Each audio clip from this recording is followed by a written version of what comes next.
fantastic. Again, we are so happy to have all of you here. And right after this panel, we have our networking reception in partnership with the New York Tech Meetup. So we're very excited about their participation with us. This is an inclusive strategy. We want all of New York City to be a part of transforming Harlem into a tech and innovation hub. One more time, I'm Clayton Banks, co-founder of Silicon Harlem. Bruce Lincoln, co-founder of Silicon Harlem. Excited about this conference. I hope, for those of you who have been here all day, I hope you've had a good time, learned a lot, shared a lot. I've already heard about people making deals at this conference and great networking and all of that. I have to thank the speakers, particularly. We had over 50 speakers here, Brittany. We had over 50 speakers talking about their passion.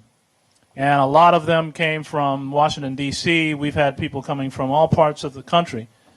But I do want to thank them so much, because we did not know who we could attract, but we found out quickly that we share the same passion with a lot of people around this country, which is broadband for all. Really make sure that people are empowered and are able to make their communities thrive by participating in this innovation economy, and it starts with the community.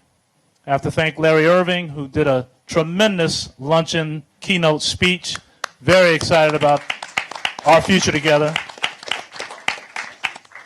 So I'm going to stop there because I could go on, and I'm going to transition into the panel, because I'll do more thank yous after the panel and more thank yous after I have a couple of beers. So we have a great panel of experts and people that are rooted in the community and are looking to work with all of us on how we, again, have Harlem be a part of what's happening in New York City as a whole.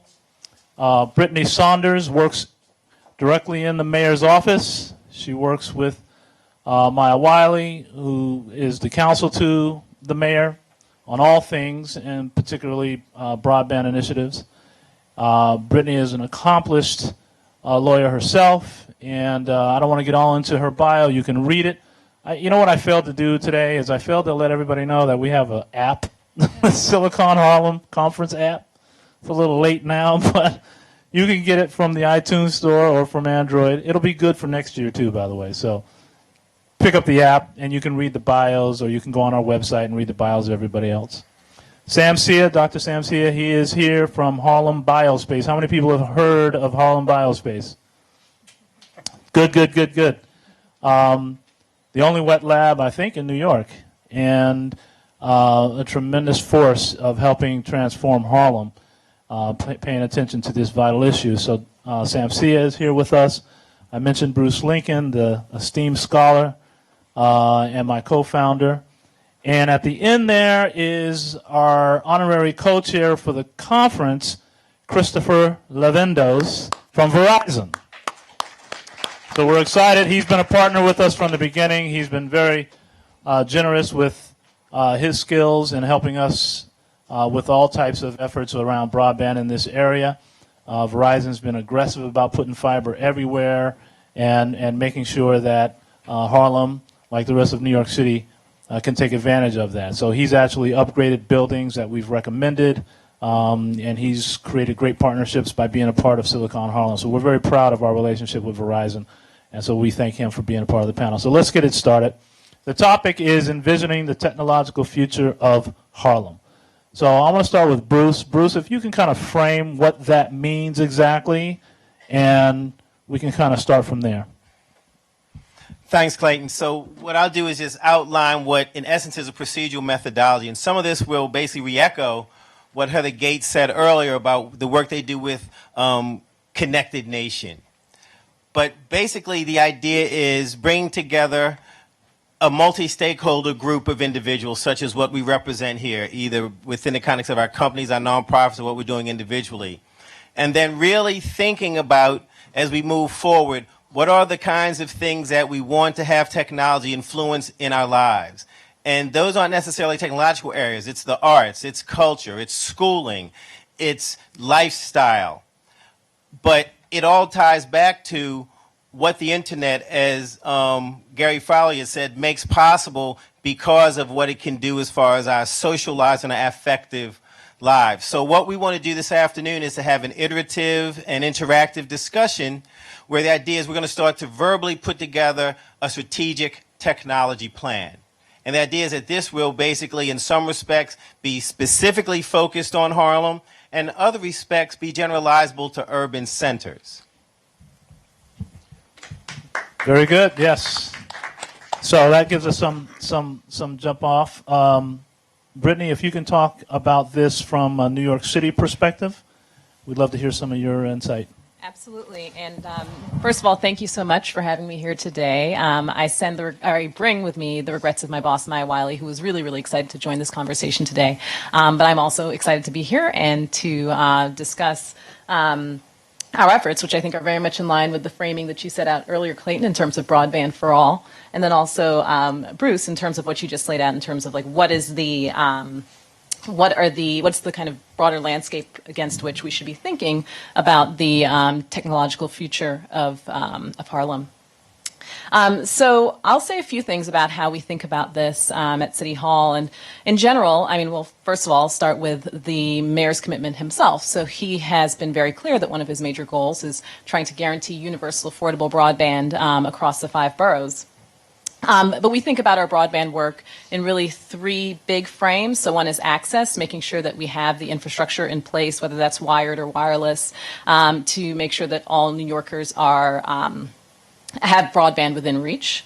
We also think in terms of affordability. So what can we do to create a climate in which all New Yorkers can afford to take advantage of high-speed internet and to use it for the varying, multivariate kind of aspects of their lives that Bruce pointed to earlier. And then finally, what can we do as a city to really promote and drive adoption and to be thoughtful of that at each stage. And so we're constantly thinking about what we can do as, you know, the city, what can the city do with its policy-making capacity? What can it do with its investment capacity? What can it do, you know, with its public voice in order to make those goals happen? I'll say a few things about some specifics. I'll say around Harlem in particular, you know, couldn't be here without mentioning the Harlem Wi-Fi network, which we are really thrilled to be partnering on and to be creating a network that's, you know, going to provide seamless service for more than 80,000 residents of the area.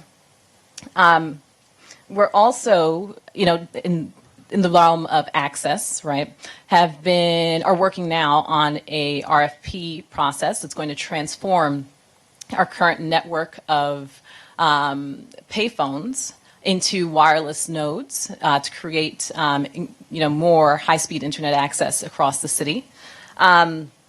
There are a couple of initiatives that we are moving with a specific eye. I mean, all of this, I think, we're always very mindful of and thoughtful about how our investments or the plans that we make are impacting all New Yorkers and really helping all residents of the city to advance and allowing for innovation right across the city, not just in certain areas. But there are a few things that we're doing in terms of like with a specific eye to meeting unmet needs. So one of those is a pilot that we'll be undertaking with the libraries to provide wireless, personal wireless devices to students who are enrolled in certain after-school programs, and really helping them to take, you know, be able to bring those devices home and be able to utilize high-speed internet and also create a service opportunity for their entire households. We are also, we've identified a number of NYCHA community centers that have not been wired for broadband, and we're going to be making sure that those are brought up to speed. There's just a range of different ways that we're thinking about it, some very kind of micro projects and other kind of larger, broader questions around the climate that we create and the technology that we invest in. But certainly when we do this, we're thinking about how these investments help to move the kind of broader equity goals that we have as an administration. So that's some of the backdrop, and I'm happy to kind of discuss more as we begin. That's excellent. Excellent. Let's go to Sam, oh, actually, can I ask you a question, Brittany, Yes. about Digital NYC? Yes. Very impressed with that website. Yes. Can you tell me a little bit more about it and how we should be using it? Well, so I have to say that I guess it's a mark of the city's commitment to these issues that while I'm like a broadband policy person, I am not the person who's kind of the digital NYC. We have a digital director and digital team who could definitely dig into that more. But I would encourage everyone to check out the website, check out the resource, and really explore how it might be helpful to you. Yeah. I would recommend everyone check out Digital NYC. It's great because what they've done is they found a way to sort of aggregate resources that will be good for business owners, good for citizens, but definitely if you have a small business or a startup, there's a lot of resources there you can tap through the Digital NYC website. So very, very strong initiative. Let me go to Sam Sia from Harlem Biospace. Talk a little bit about what, from your perspective, what's the trajectory of Harlem, and what is it going to take for us to get to where you think we should go? Well, that's a tall order question, so I don't know if I can fully answer that, but I'll give it my best. But first of all, thanks to Clayton and Bruce for inviting me here. It's definitely an honor to be here. We're sort of the new kid on the block. We've only been around for really coming up on our 1-year anniversary, but we've really felt so welcome already in the Harlem community. And really, just to backtrack a second before we go to the future, the whole idea here started because New York City has a huge amount of biotech research going on in universities, actually number 2 in the country behind Boston in NIH funding. But hasn't really been able to capitalize on that research into a booming biotech economy like you see in Boston or the Bay Area. And so when we started working with New York City Economic Development Corporation a couple of years ago on this, the idea was to build an affordable wet lab space that serves New York City. It wasn't a Harlem project. This is something that would serve a lot of the people in the whole region. We were looking at all sorts of areas in New York City, including other boroughs, other places in Manhattan, and we chose to be in Harlem. We didn't have to be here. And, for a number of reasons, but at the end, it just turned out to be, I think, a really inspiring decision, and just feel really welcome here by the community leaders. There are, I think, a couple things that I wouldn't portend to predict the future, but I think there's a couple of touch points relating to some of the themes here. Number one, for the broadband initiatives, in certainly what we do in biotech, we use a lot of data. And there are certain areas that are very hot areas that are really going to grow to be, I think, huge, even bigger parts of the economy. Digital health, for instance, is one area of intersection that's very clear between tech and life sciences. So you can see, all these widgets coming out, Fitbit, now Apple Watch. People are going to move more and more into trying to do diagnostics and more traditional life science technologies onto those devices, and that's going to be an area where I think we're going to be really interested. A lot of people will be interested, and we're happy to host those companies. Other things as well, such as genomics, a large amount of DNA data and so forth, imaging, lots of data. There's a new building going up at Columbia. This $700 million building is going up right now in West Harlem, and there's going to be a lot of new data about the brain and so forth. That's one of the president's initiatives, the BRAIN initiative. And so a lot of that, we really need a lot of broadband. So just in terms of digital, there's a lot of intersections just with biotech. And then the second thing is the more traditional biotech work, which a lot of people traditionally find intimidating almost. It's, tech is hard, but biotech is almost in another, realm in terms of capital requirements. It's usually limited to pharma companies out in certain places, and certainly not in a place, in the middle of an urban population. You see this kind of work being done, and we're trying to make it more accessible. And I think that's really good for a number of reasons. One is it's close to where the investigators are working in, but it's also close to the community. We're showing that the kids from even an early age, and we have this program called Hypothe Kids, where we're serving kids as young as pre-K all the way up to grade 12. to get them interested not in just writing apps, which is great, nothing wrong with the tech economy, but that biotech is really nothing more than trying to come up with new therapies that would be life-saving, new diagnostics. These are great things, and you can do that as well. And so by pairing up some of our initiatives with the educational initiatives, they get to actually learn the science as well as see how startup companies in the space operate and get inspired and motivated to work on this.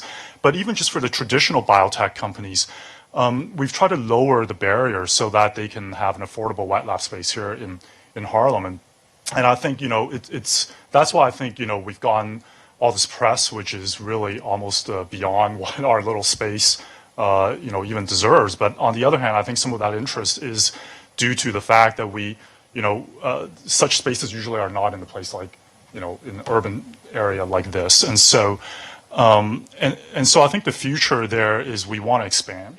We really love what we have seen so far here, and we would want to expand and to be both anchored to a major institution like Columbia, which gives us that sort of traditional scientific, input, but as well be connected to the community like this. And I really don't know of any other space. I just came back from London.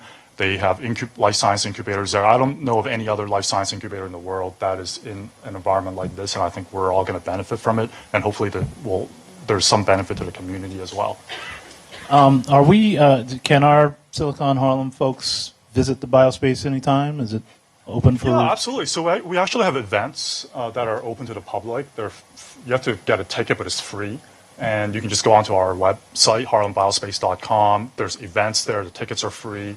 You could come. We can only accommodate about 30 people at a time, unfortunately, but we've hosted, I think, 1,000 people already, and everyone's welcome to come. Some of the seminars are more specific towards scientists, but some of them are a little bit more geared towards the general audience. So that's probably the best way you can come and visit. How many people have visited the biospace? Okay. Yeah. Not many. Well, let me tell you, I've been there. And I can only speak simple language. I don't have that whole science background necessarily. But these people are trying to solve some serious issues. They're incubating companies that are working on some serious issues. One person came up to me and said, I'm trying to create a sponge that you never throw away. Okay, a sponge that would have no fungus, no nothing on it. Am I right about that? Yeah, yeah. So let's move on, because that's enough for me. Chris Levendos, he is from Verizon. Let's hear that perspective from Verizon. When you see a community like this that's committed to driving entrepreneurialism and driving into a tech and innovation hub, okay. So maybe you can just hear me.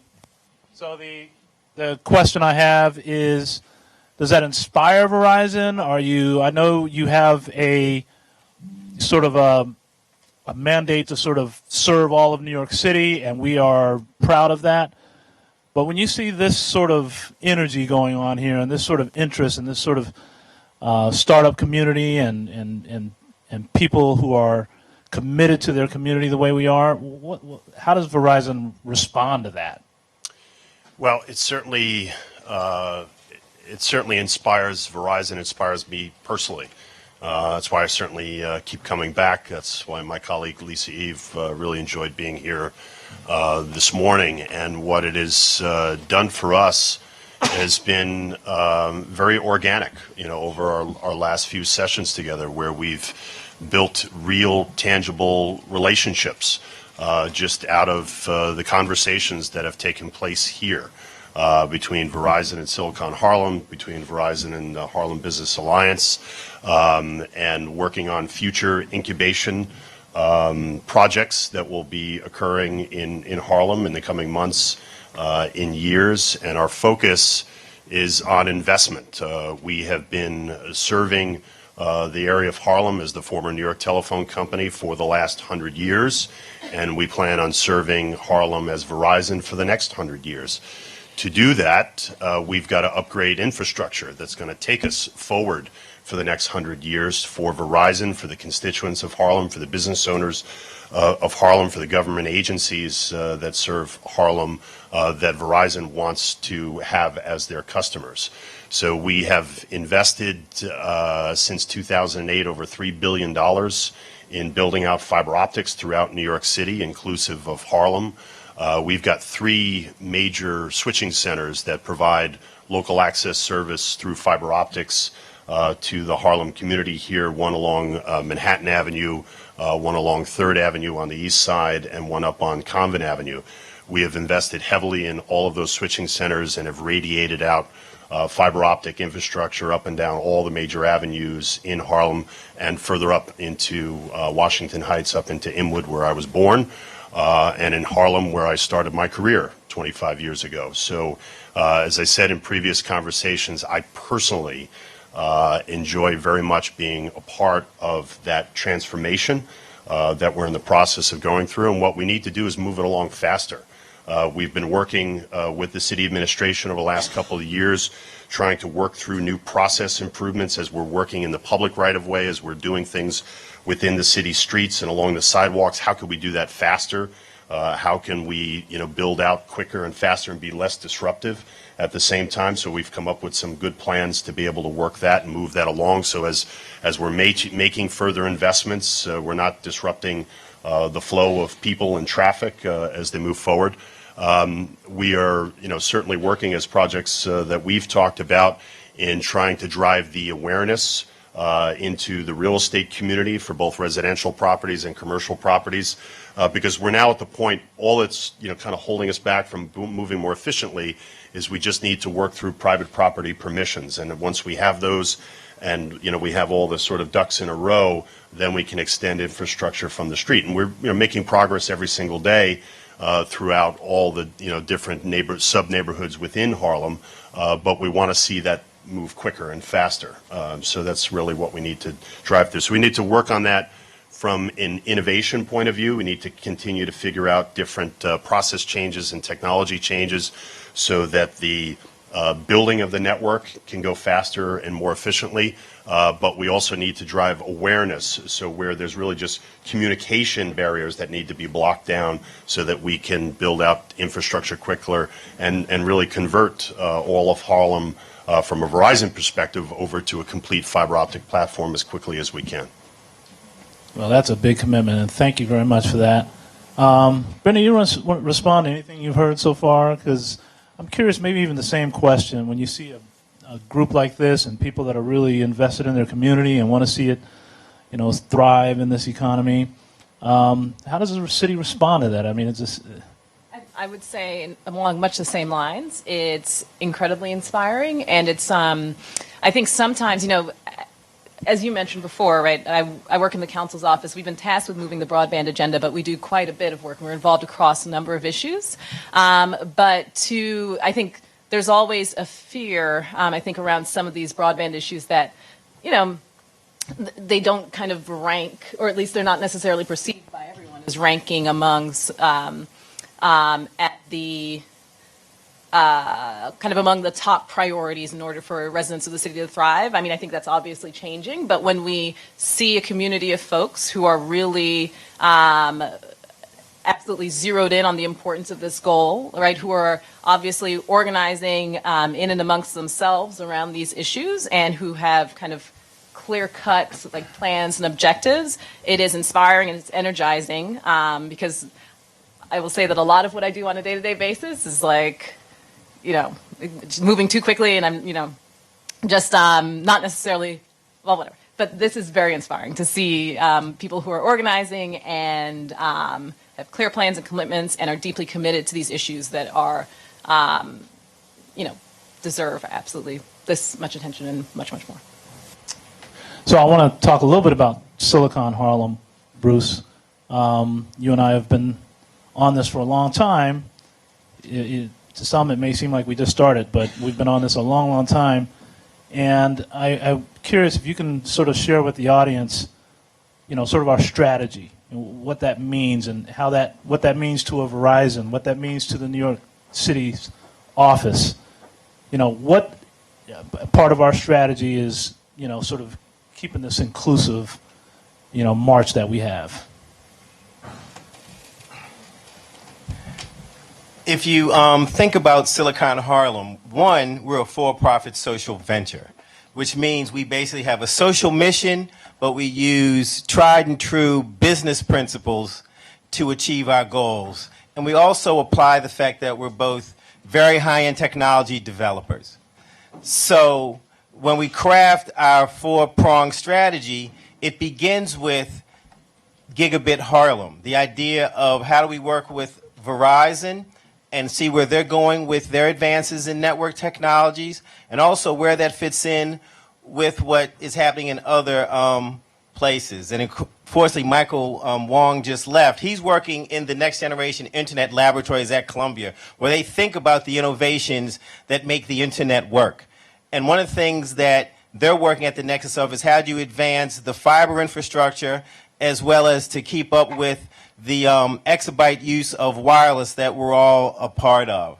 So that requires real engineering chops, if you will. So that's a nexus of sort of Silicon Harlem, Verizon, Google, because you have to have Google involved with what they've been doing with the Google Fiber, but also working with the Columbia University and even the City College, because they do have some of the top electrical engineers in the country, if not in the city. So that's sort of the galvanization and the bringing together that kind of talent. Secondly, it looks at sort of economic development from the standpoint of technology. So that's our second prong, which is what the Congressman is so committed to and has been bringing his policymaker expertise to bear upon, which is how we make sure that Harlem, known for innovation in the arts and culture, in music, is now the place where innovation will be determined based on the fact that we're going to be applying these new technologies in unique ways. The second two prongs of this platform focus on our young people. So that looks at, as Dr. Francis Colon spoke about so eloquently, STEM talent, STEM education, making sure the schools in Harlem are developing the best talent when it comes to STEM, and that we're working in line with the Department of Education, which is pushing coding and pushing STEM education down into the middle schools and down into our elementary schools. So then that, once again, ties into the community, our community boards, our school boards, parents, both our small schools, our larger schools, and our charters. And then the fourth pillar is the creation of STEM entrepreneurs. And towards that end, we've worked with the Caribbean Cultural Center and developed the Apps Youth Leadership Academy, which is also funded by the Harlem Community Development Corp, so that our young people who are digital natives, who eat, sleep, and drink this stuff, they're cord cutters, they watch video over their phones, they actually text more than they talk, are given the opportunity to basically develop their own tech companies. And so within that context, this summer we did the Apps Youth Leadership Academy, where 20 young people out of 70 applications, that's how competitive it was, earned the opportunity to work at City College over the summer under the instructional guidance of Clayton Banks, and they learned how to produce smartphone applications in a matter of 7 weeks. So we put them through an incubator process. So the idea of that isn't necessarily to say, go get a gig in Silicon Alley. It says, you now have the skills that you're a top flight student in your senior year, and you have these choices as far as an education. So, but when you bring all those things together, you basically have what equals the platform of this social enterprise. So then what does that leave for everyone to do? You can pick and choose where it complements your goals and your skill sets so that we can come together within the context of this, collective ecosystem. So that's a lot to chew on, and we're hard at work on all of it. We want to open it up to questions, because I don't want to just be down to I only have 2 questions. We're going to let you guys get involved right now. I'm going to start right here with Michael, and then I'll to Verizon, I'm a property manager in Harlem, and we have said yes to Verizon coming onto the property, but there seems to still be some issues with the properties having access to VIOS. How should we best, through your system, remedy those types of problems. You and I should. Additionally, Yeah, you and I should talk right after this. I will. We'll move it Additionally, along. I have a startup business, and that business also is in Harlem, and we're looking to have faster internet and gigabyte. We're on 125th and Park and are trying to push the whole East Side gigabyte movement. Right. You know, so From this platform, from a previous platform, I got to meet some of the folks from the Harlem Garage, and out of this platform came that relationship, and we went to wire the Harlem Garage and provided them with service for a good period of time to help support what goes on there. Great, and we'll be happy to talk to you about the same thing. I've been Look promising. forward to it. I've been promising Michael I would talk to you Look about forward it. to it. So Yep. I know where he's coming from. So my name is Kata Johnson, and I'm from Texas Instruments. So I appreciate the Silicon Harlem name. But this is a question directed towards Brittany, kind of the city of New York. As Sam was talking about, right, you're trying to reduce the barriers to entry for biotech and, technologies that maybe aren't necessarily super accessible, like making mobile apps and things like that. On the hardware startup side, right, where you're like designing, boards and PCBs, what kind of developments are being done in Harlem to facilitate those advances? That's a great question. What I can say is that we are in quite a bit of conversation with the folks who do economic development as well on the city side, so both the broadband folks and the economic development folks, to think about how we can kind of overlap those two goals. And we're also thinking about, what sorts of, almost, I guess a way to frame them would be like small-scale experiments can we support that are going to, maybe that will provide the necessary infrastructure or space or whatever else it might be to support that kind of innovation and to allow kind of startups to grow with some of the support of kind of cutting edge broadband technology. So it's something that we're thinking about and we're trying to think about in a thoughtful and integrated way. But it's a great question. Have a question over there? My question may or may not be relevant, but I think it's important. And it is I want it to be addressed by the city, businesses, as well as the founders of Silicon Harlem.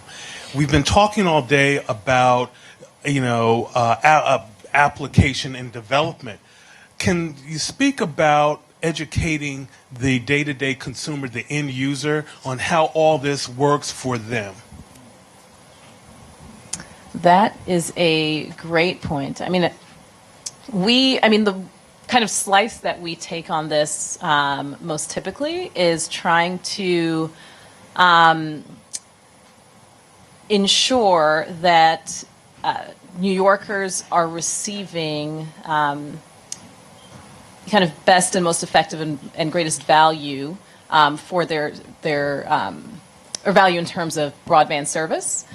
So we are often, we do a lot to kind of educate consumers and to understand their concerns and help to address them. But I don't know if that fully addresses your question, but I'll jump in on that. This is a very good question, and it's one that we take very seriously. Today is an example of that, right? Today was a huge education day where you could learn everything from what's happening, what's next in social media to the Internet of Media and Things. Some of the concepts talked about today, even with those of us in technology, may have been new. So we brought experts to Harlem, hosting a conference in Harlem, so that this community could benefit from that type of expertise. On top of that, we have monthly meetups where and quarterly tech talks with Charlie Rangel, where we bring in a top executive from a tech company to talk about, what's happening in tech. So the idea, you're right on the right thing, Broderick, which is, we not only can we talk amongst ourselves, but we've got to get the whole community galvanized. It's one thing to talk to the mayor's office or to go down to D.C. It's another, as Congressman Rangel talked about, it's another thing when you have all of us together talking. that makes a huge difference. And Bruce and I really focused on that, is how can we galvanize the community? And part of that is through education. So it's a great question. Next. I don't need a mic. It's being recorded. Oh. Okay. Hello, I'm Mominatu, and I'm a freshman at Hunter College. And my question is, how is Silicon Harlem different from direct competitors such as NYC Gen Tech and Networking for Teaching Entrepreneurship? What is the innovative way to teach young students to learn to code, learn C++, HTML in a fun and innovative way, unlike just saying, here's a computer, now build an app? Like, young kids don't like learning, they like playing the game. Because teaching coding is very hard. So what are some ways to teach coding? Well, we do that with the Apps Youth Leadership Academy. But also, if you talked about pedagogy. Pedagogically, we basically do what's called constructionist, constructivist learning. Doing by playing, learning by doing. So we basically have student-driven workshops. So how that works is they get taught in the morning, hands-on, how to do something that we do as professionals, and then they get given an exercise where they can actually do it themselves and they work in teams. So what the Absolute Youth Leadership Academy did was teach augmented reality. It taught coding, but it did it by giving them always-on access, both through their phones and through high-speed internet access and computers, to work on all these real cool projects. But it was done in the context of them starting a business. So they also learned how to pitch the app. They also learned how to work as a team. And if you go to Apps Youth Leadership Academy graduation, you can see that on YouTube, and you'll see the results of that kind of program. But as I was saying earlier, it was a 7-week intensive program. So that's how we're different from Generation Tech and also what Nifty does, but we're complementary in that as well. And if you'd been here this morning, you would have heard Kyle Kimball talk about how AYLA is basically a part of that larger system of how we're all getting kids to code. Thank you. Mm-hmm.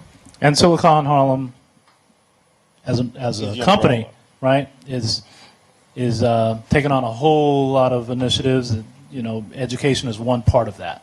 So just to give you some perspective, we have questions over here. Okay, let me get the mic to you.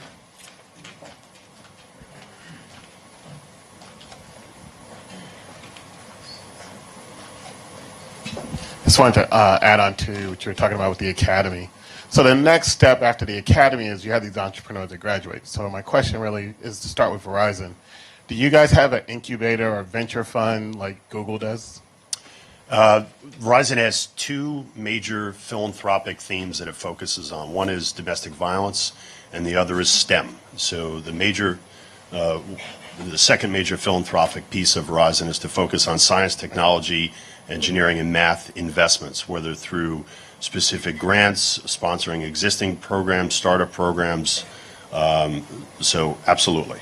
As far as you don't have an incubators in specific, as I mentioned before, from this platform, we help support service at the Harlem Garage and certainly other incubators around the city, and certainly are interested in sponsoring more as well. They also have a Skunk Works where what they do is they open up that facility to entrepreneurs who can look at new technologies that they could basically develop. That's more like sponsored venture development. I'm going to just add, if I can add a point. So with Harlem Biospace, we also ran a program for high school students. It was open to all New York City high school students that come from mostly underserved communities, and they learned to build a solution to a global health problem. So we focused on a biomedical engineering problem. They built a company, and the 2 winning teams that are high school students, they are now incubating their idea at Harlem Biospace. So they've become members of Harlem Biospace. We don't know where that's going to go, but this is a pilot of something that we want to do that's bigger in terms of preparing the next generation of biotech entrepreneurs, particularly those in Harlem. And the 2 teams that are in Harlem Biospace right now, actually half the kids go to school in Harlem. We have a question over here. Let me go right here. Hi. So my question, I'm not a tech person at all. My name is Marion. I am not a tech person. I work for a tech startup. I am the only marketing person at the tech startup. So my question for all of you would just be, I find myself at a loss as far as marketing a tech product to non-tech savvy people. Do you have any programs that you're working on, or is this even something you've even thought about as far as giving the next round of, people that are interested in working in tech but aren't going to do the coding, how do you get them to understand or learn or just, know how to reach people with a tech product, if that even makes sense? Well, by 2020, 85% of jobs will require a tech background. So it makes sense. It's a good question. Who wants to take it out? Bruce, you want to start out? I mean, I don't train marketers. That's not my background. I thought you might want to respond to that. I'm a techno geek. Well, there are resources. I don't think there's any necessarily a formal sort of generic program that's out there, but there are resources certainly available to everybody when it comes to, sort of getting your chops down on marketing in the technology sector. Today we had great sessions around social media, for example, and sort of what goes on with that. And for those who are trying to market almost anything, whether it's a tech product or any other product, we know that social media is really the marketing of the 21st century. We no longer have one-to-many, right? We have one-to-one marketing where people are talking back to you and helping you market. And probably the most successful thing you probably could start to look around at is sort of a transmedia approach, what we call a transmedia approach, which is a collaborative approach where your audience and yourself formulate the language around your product and service. So that's something we can talk about over a beer. Right. Let me come back here, and I'm going to come to you. I got you, Travis. We're not going nowhere. We're gonna take as many questions as we can. Thank you. Good afternoon, panel. My name is Marsha Bonner. Thank you so much for being here. I had a couple of questions, but I think I want to get a definition for one of the questions.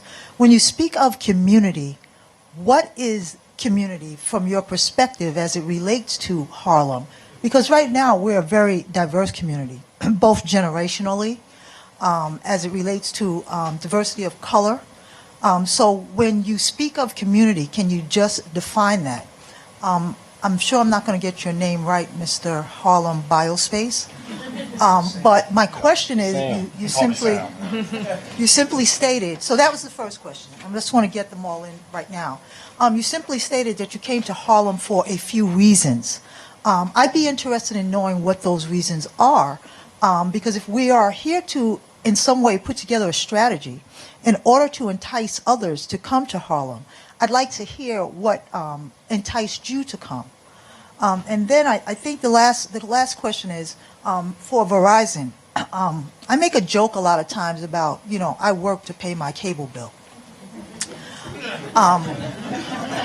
And obviously there are other people in the room that do the same thing. That's right. So my question to you specifically is this. With the community that we have that is struggling, I'm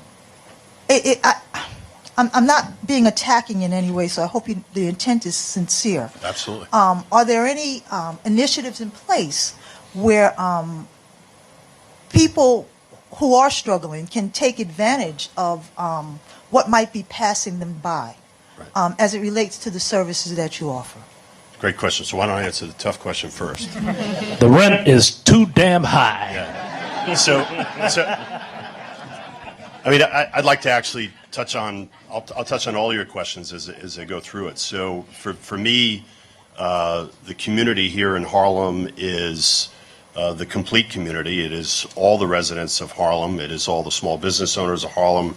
It's the large business owners of Harlem. It's the government agencies here. So it's, for Verizon in our, as I said, our past 100 years presence in supporting communication in this neighborhood, in this community, and for what we want to do in the next 100 years, it's continued to reach everyone. Now, the big change that's happened over the last so many years is 100 years ago, it was only us. The New York Telephone Company was the only game in town. That's the only place you got your voice service from. If you didn't get it from us, you didn't have it from anybody else. So technology and competition has changed that dramatically. We now have wireless services available to us. We have it available to us from multiple providers. And as far as wireline access services, with the introduction of cable TV and cable companies, we have the availability of choice. Not complete choice yet, and that'll get to your last question. Not complete choice, yes. Now, technology-wise, as Time Warner Cable, who's the other competitor here that provides service, over the last so many years from technology, they've been able to do what we do. They were able to go from just being the cable TV company to be able to offer you voice services, to be able to offer you internet services. And what Verizon is doing with its Fios investment is trying to actually get on an equal competitive footing as far as the services that it offers today. Because where we don't have Fios, we're offering voice and we're offering internet, DSL or HSI service, as you may know it. And until we can complete this investment, we don't get to an equal platform of service. And what doesn't happen from that, take away the Time Warner names or the Verizon names, what doesn't happen is equal competition.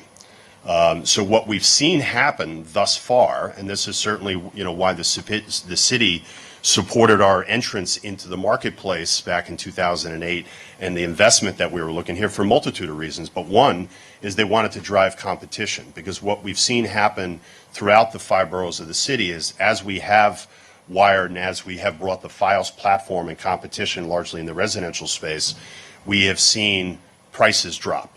We have seen innovation.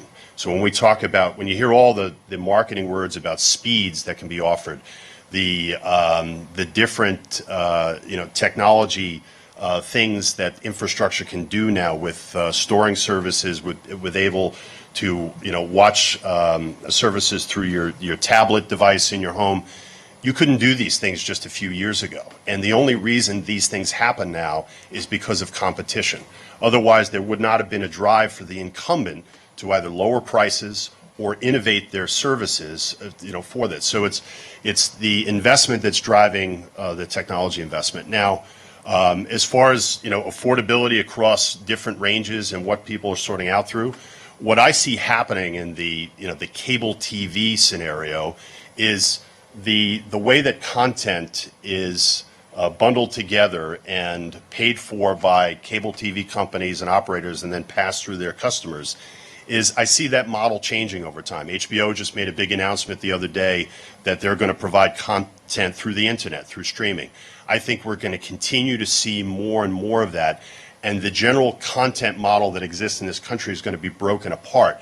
When that gets broken apart, the pricing scenarios that exist today will also get broken apart, because today, when we go to purchase content from big providers, we have to buy what they want to sell. We can't necessarily always contract and pick and choose, and that's why we have 500 channels, because of some of the challenges in the marketplace of working through that. Now, that's not all the answers, and that's not the only solution, but I really see, from a price and people being able to choose what they can afford, what they want to pay for with their dollar, I see over the next few years that changing dramatically.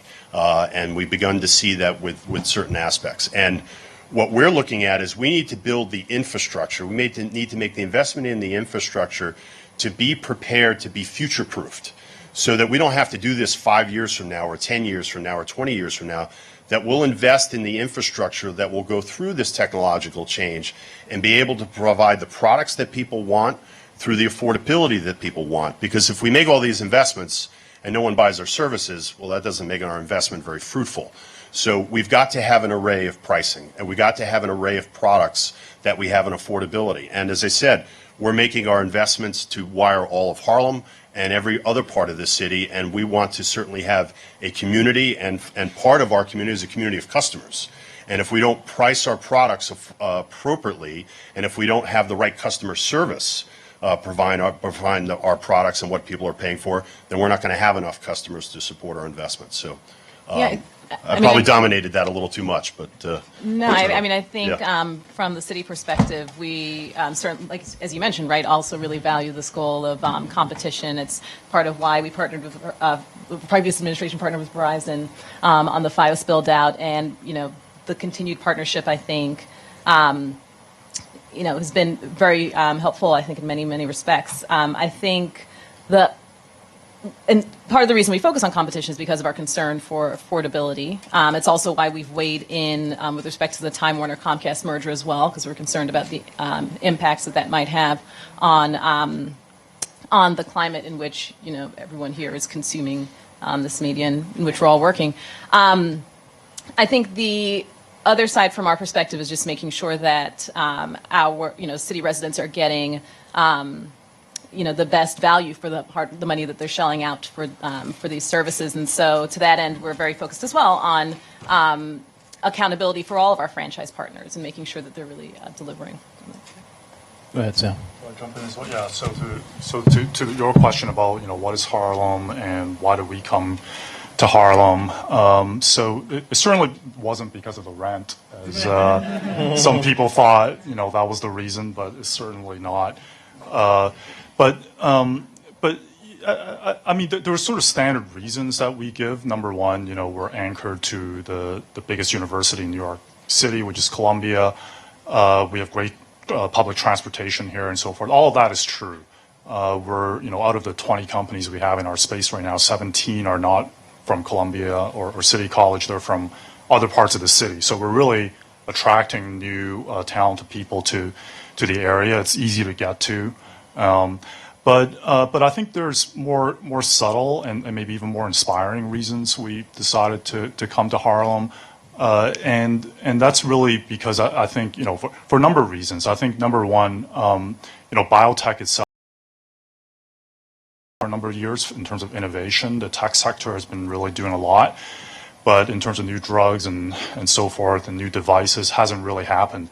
And they really need a new innovation model. And I think what we're trying to do is we're trying to provide that with what we've done so far and what we have planning coming up as well. And to do it in a place, we can do something like that in, try to do it in Midtown and Financial District. But to come up with really sort of a new innovative model for early stage biotech companies, to do it in Harlem actually is just really exciting. It's sort of really paired up nicely with what's going on in Harlem right now, just in terms of the transformation. And so it just turns out to be, I think, a very inspiring pairing of what we're trying to do that's really new, as well as the context here. And it's really, so what we found is that there's a lot of, the community is actually very open-minded. Another thing we didn't know was how we would be received. And, my other hat is I'm a Columbia faculty, and this is way before I was here, but I know there has been some history of some tension in the transformation in the community around Columbia. But maybe because of what has happened, some of those wars have been fought. That and as we can see here today, this community is really welcoming of tech and new tech. As long as we respect the history and the culture of the community and engage everyone here, there's a certain level of open-mindedness and innovation that I think is a little bit lost if we are just located in Midtown or the Financial District. So I think that's another part of the story that we hope to continue on here, not only in some of our work in really promoting early stage biotech companies, but also in some of our educational initiatives, which, because again, I'm not sure that I've seen too many places where there's been this intersection of life science, entrepreneurship, community, and then education. Usually you have some, mix of those four ingredients, but to have the kids come in, and that's really our way of engaging the community, and for them to not only, consider not only just mobile app, but actually consider, hey, maybe I can do something, whether it's the sponge from one of our companies, Ex Vivo Dynamics, or maybe I can do this too. We've got plants growing. That's how they're making these Ebola drugs these days, if it works at all. And we have one of our companies growing that in our space. You can see it. So it's inspiring for the kids to see that this is not something that is, number one, inaccessible to them. A hard problem like that is actually accessible to them. And actually, back to a question here about, prototyping spaces, we're very interested in that problem as well. And so we're in our new space, hopefully in Harlem, we will have a maker space that will be open to everyone in some way or another. So to provide the kids with that sort of ability to not just learn what's going on, but to see that there's a path forward with the companies, with the startups, some of the best startups in the region, in fact, I think that kind of innovative model as well, even for education, is something we really find works uniquely in a place like Harlem versus, say, Midtown. So I want to be respectful of time, so I know our experts here have the same mission that I have, which is to get out to the bar.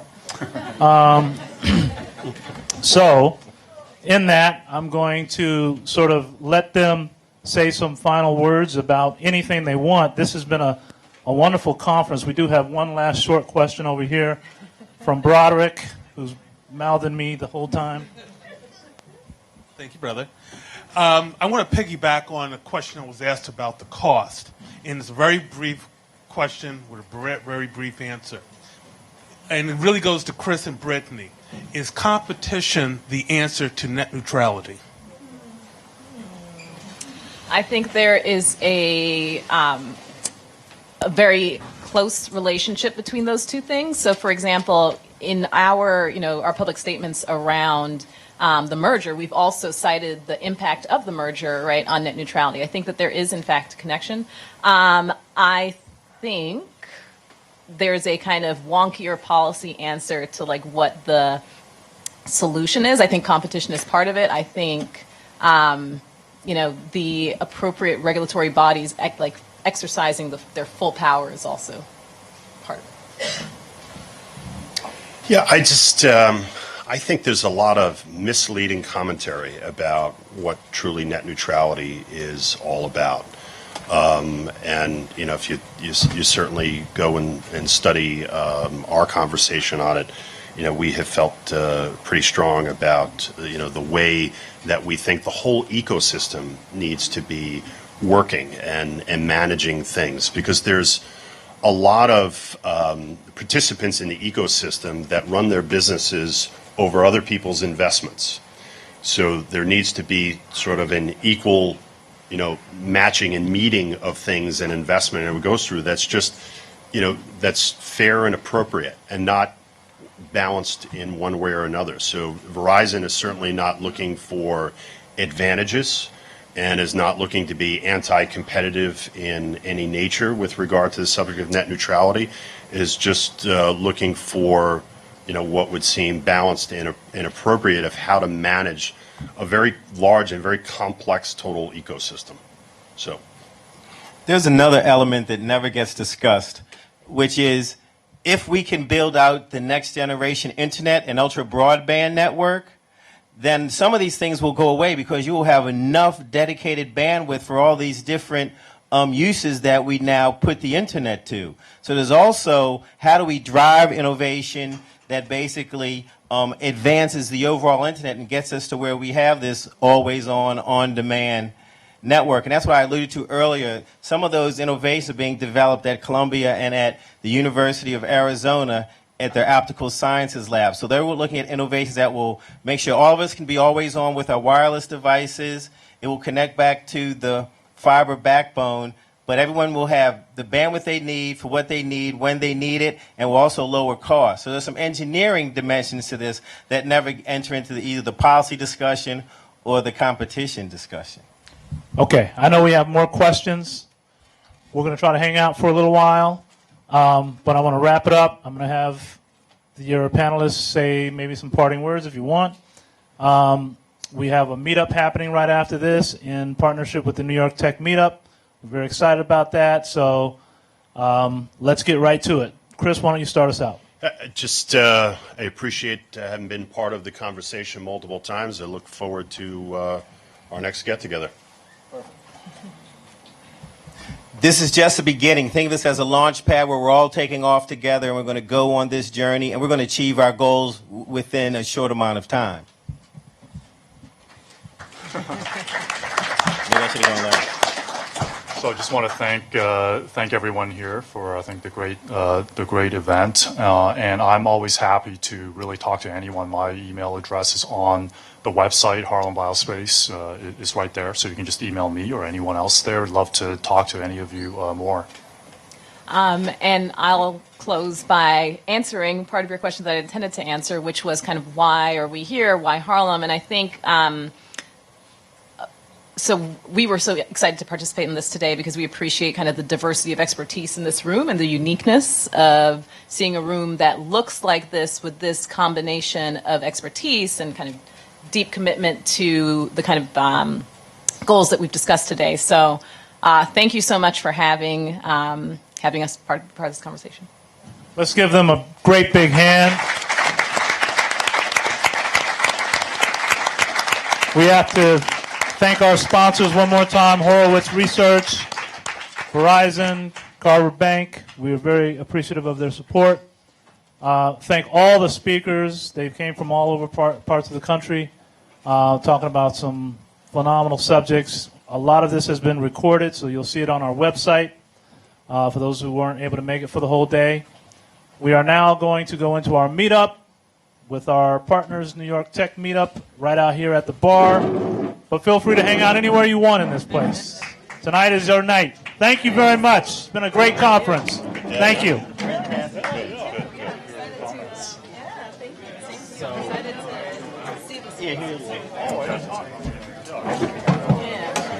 Sorry. How are you? Great. Good to meet you. All right. Also fascinated by your hypothesis. Yeah. I'm going to take a quick photo.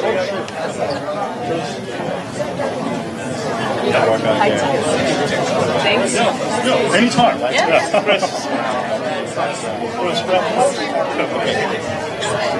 How are you? And you part of the gym? Yeah. You were one of the moderators? How was the question? Yeah, no. It's a great question. I confess it's not something I know too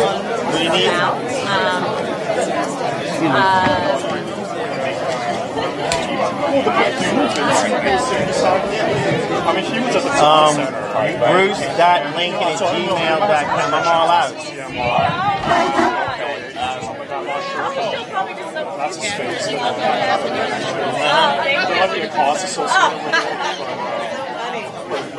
Oh, me? I was an English major at Princeton 25 years ago. I was always into technology and invention. I was in educational technology. My own project was to build But I will follow up. and then I've had